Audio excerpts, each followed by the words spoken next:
Whew, that's a blow. A lot of us are practicing that, probably in practice rooms all over the world right now, and pounding through it over and over again. And that's a lot of work. So how do you go about mastering this thing?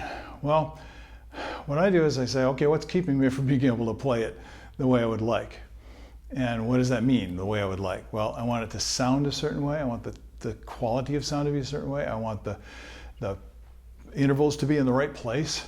I want that articulation to be good. I want that rhythmic structure to be like right in the pocket on the money. The rhythms in the context of the tempo.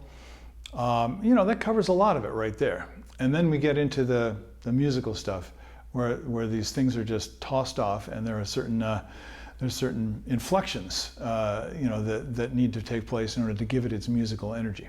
So that's an awful lot to work on. But I'm going to take the same technique that I've mentioned before and apply it to this.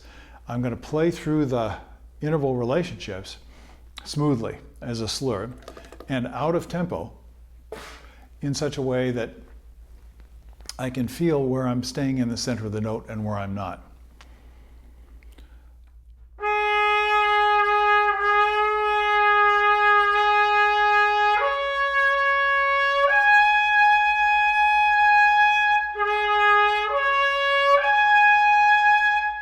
Wow, that's on that A flat, that's kind of a slippery note. It doesn't quite feel right. It's difficult to stay in the center of that note. If I think about it too much, if I try too hard, it's just going to get worse. So I'm just trying to find the place where I can sing the note free.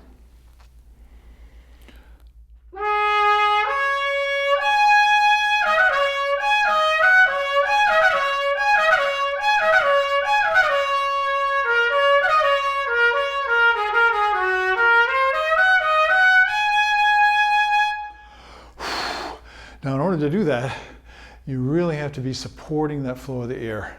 If you don't support, you're going to be chopping, you know, choking it, pounding away at it, but it won't have that singing quality. So when you're playing something this exciting, this marcato, this rhythmically energetic, you know, this style of musical expression, all those are kind of opposite from this feeling of just a fluid supported line going all the way through. So anything like this, especially things like this, I try and practice them in this way. And what I'm looking for is, can I keep it even?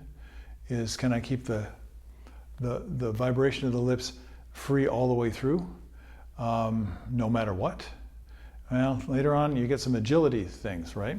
This is the part that everybody practices over and over again.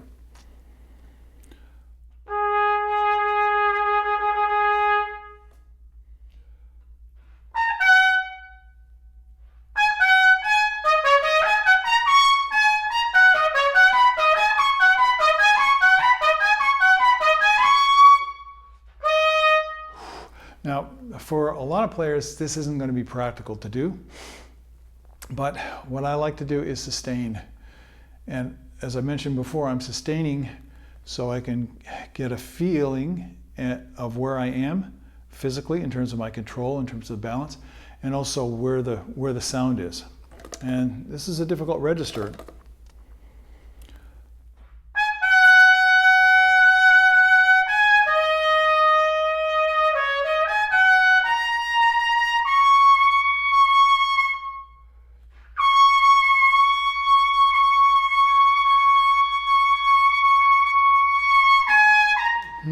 So I'm pinching a little bit, I'm squeezing, and this brings up another issue.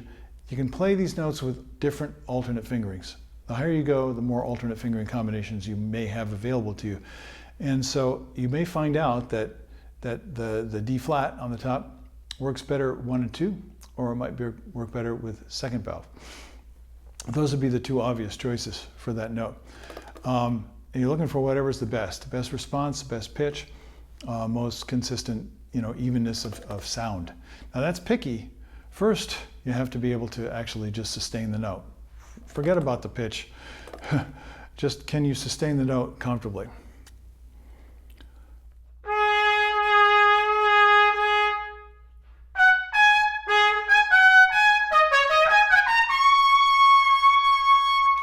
I'm not comfortable. I'm kind of squeezing the note. So when I have a problem like this, I want to take it down.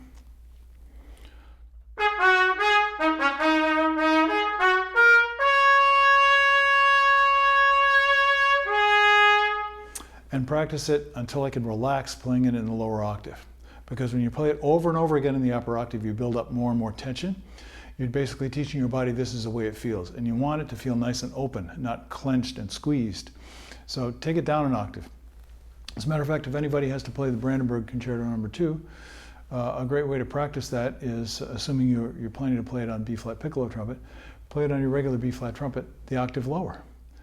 And then your whole body becomes accustomed to, oh yeah, this is easy.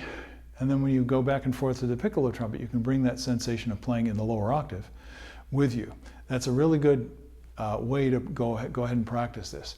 And if you need a progressive approach, you can again transpose it. You know, da da di, da da di, da da da da da da dum, and you gradually work your way up until you're sustaining the top note with ease. So it's a great practice for range. Just don't try and play it too fast, too soon. Anytime you're struggling and you're straining, it's probably not a good idea. Maybe you're just fatigued and you need to take a rest, like I am right now. And I have to hit the road and go into town and listen to the promotional playing exams at New England Conservatory in a few minutes. So I'm feeling a little rushed. But I hope that some of these ideas help you.